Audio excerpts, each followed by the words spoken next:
Mambo vipi mwanamichezo, wakati mwingine tena mzuri kabisa tunakutana katika chaneli yako pendwa kabisa ya Star Media, tukiweza kujuzana yale yote makubwa ambayo yanaendelea kwa sasa ndani ya kikosi cha klabu ya soka ya Simba Sport Club, ambako mambo yanaelezwa kwamba ni mazito kwelikweli ambayo yanaendelea kwa sasa kwenye kikosi cha klabu ya soka ya Simba juu ya kile ambacho kilichoweza kutokea katika siku ya dabi ya Kariakoo. Mambo yamekuwa ni mazito, jumba bovu limetafutwa wa kumwangushia ni nani juu ya kile kilichoweza kutokea siku ya tarehe 25 mara baada ya klabu ya Simba kuweza kupokea kichapo cha bao 2-0. Sasa klabu ya soka ya Simba imetangaza kuweza kuachana na moja kati ya viongozi wake wa ndani kabisa wakubwa kwenye timu yao kwa sababu ya hiki ambacho kimeweza kutokea. Ni nani huyo? Utakwenda kujua hapa sababu imekuwa ni nini mpaka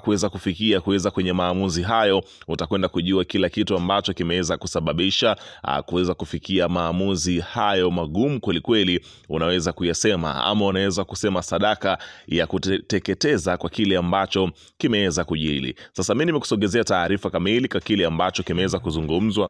Sasa kabla tujaendelea, nikukumbusha kwamba kama ni mara yako ya kwanza kabisa unatembelea katika chaneli ya Star Media, ajua kwamba umepitwa na taarifa nyingi. Sasa ili usiendelee kupitwa na taarifa zetu, cha kufanya ni kitu rahisi kabisa. Kwenye simu yako ni kubonyeza tu neno jekundu liloandikwa hapo no subscribe, na kisha kubonyeza alama ya kengele iliyoko hapo chini pembeni. Kufanya hivyo kutakuwezesha wewe kupata taarifa zetu popote pale unapokuwepo, pasipo kuweza kuhangaika huku na kule kwenye kutafuta taarifa. Taarifa zinakuwa zinakufikia moja kwa moja kwenye simu yako. Karibu tuweze kuzungumza kuhusiana hili ambalo linaloendelea ndani ya kikosi cha klabu ya soka. Hapa nazungumzia ya Simba Sport Club. Karibu.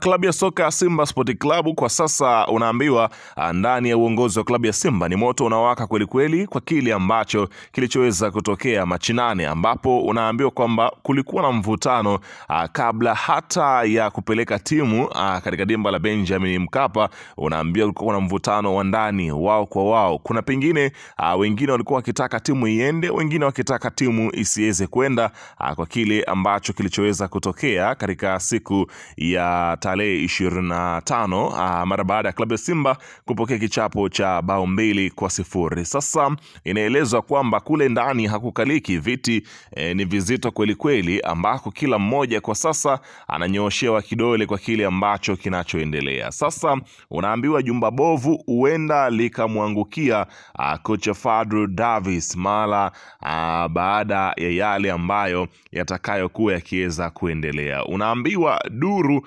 zinaalifu kwamba kuna uwezekano Simba wakampiga chini kocha Fadlu Davis. Hii inakuja baada ya kutoka Kapa msimu huu.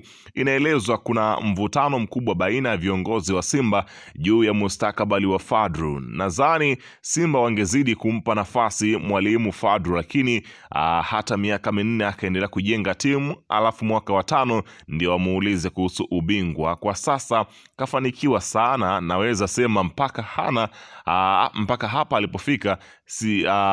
Sidhani kama klabu ya Simba wanapaswa kumdai kwa kile ambacho kimeweza kutokea, lakini inaelezwa kwamba viongozi wanataka kocha mwenye mafanikio, kocha ambaye atakuja kuweza kuwapatia mafanikio. Mbona wao wenzao kama Young Africans wanapata mafanikio, wanaondosha makocha kila kukicha, lakini bado mafanikio wanayapata. Hivyo inaelezwa kwamba Fadlu mguu mmoja mguu nje, wakitizama ya kwamba mbona Yanga kule msimu mmoja wamemaliza na makocha takribani 4, lakini bado ngoma haikuteteleka. Walianza na Miguel Gamondi, wakatoka hapo wakaelekea kwa bwana Sidi Ramovic. Walivyotoka Sidi Ramovic akaja kocha kutoka KMC akashikilia kwa mchezo mmoja. Baada ya hapo Young Africans walimtambulisha kocha Mirudi Abdi ambaye amewapeleka hadi kutoa ubingwa. Sasa klabu ya Simba wanasema ya kwamba wao kwa nini mambo hayawaendei vizuri tofauti na wenzao ambao ni klabu ya soka ya Yanga kwa kile ambacho kinachoendelea kwa sasa. Mambo yanazidi kuwa ni mazito kweli kwa kile ambacho kimeweza kuonekana kwenye yale ambayo klabu ya Simba wanaweza kuyatizama. Unaambiwa, anaandika mchambuzi, anasema ya kwamba kweli tunaweza tukamhukumu kocha Fadlu Davis kwa kutokuchukua kombe lolote msimu huu, lakini mnyonge mnyongeni, lakini haki yake mpeni. Huyu Msauzi amebadilisha Simba kwa kiasi kikubwa sana msimu huu. Kwanza, wachezaji wengi walibadilika, uwasilishaji wa matendo ya kiufundi uwanjani. Mchezaji ambaye alishindwa kufanya hivyo basi alimweka benchi bila kuhofia umaarufu wake nje ya uwanja, kama ilivyotokea hapa. Nazungumzia kwa wachezaji kama Chemalon, Deborah Fernandez, Mavambo huyu, kuna Kibu, Mukwala, Ateba na hata Mutale.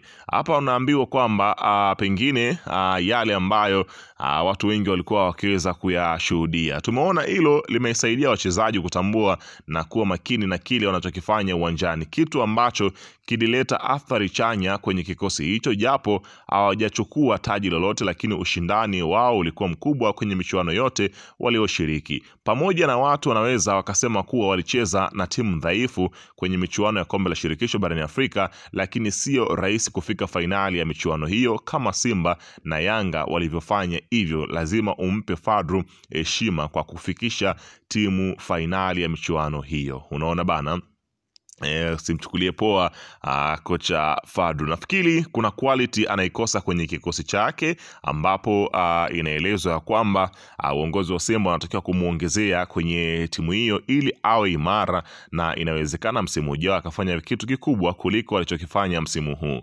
Hivyo binafsi naamini Fadlu Davis ndiye kocha bora wa msimu ndani ya Tanzania, kwa sababu simuoni kocha mwingine aliyefanya vizuri zaidi yake kwa msimu huu. Unaona bana, kwa kile ambacho kimeweza kujiri, kila mmoja akitaka mambo yaweze kuwa tofauti, huku wengine wakitaka Murtaza Mangungu aweze kuwapisha katika kiti ambacho amekikalia, kwa sababu ya watu wengi wanasema kwamba wanataka maboresho ndani ya timu yao. Haiwezekani timu yao kila siku ni wao wanalia tu kwa kile ambacho kimeweza kutokea. Unaambiwa Simba ikifanya vibaya ndo linaibuka mijadala kuhusu Mangungu na kuhusu uwekezaji wa Mo Dewji. Sasa Mangungu akaona isiwe kinyonge, sasa akaamua kuwajibu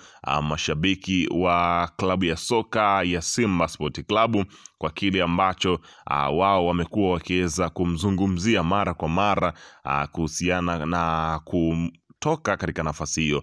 Mangungu afunguka kuhusu wanaotaka ang'atuke ndani ya kikosi cha klabu ya Simba. Mtu anayesema niondoke kwanza aseme ambacho mimi nimekosea, alafu aniambie kwa makosa haya natakiwa kuondoka, kwa sababu watu hawa timu inapofanya vizuri wanakuwa kimya, hawapongezi, hawashangilii, wala hawalaumu, wala hawafanyi chochote, wanakuwa kimya.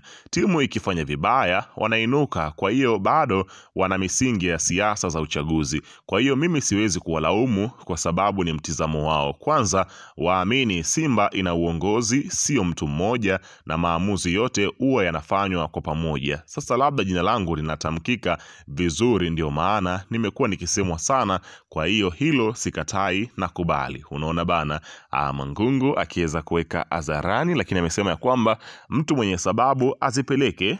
Yeye yuko tayari kung'atuka kwenye kikosi cha klabu ya soka ya Simba Sport Club kama sababu zitakuwa na mashiko kwa kile ambacho kimeweza kutokea. Bana, weka maoni yako hapo chini katika upande wa comment kuhusiana na hiki ambacho tumeweza kuzungumza.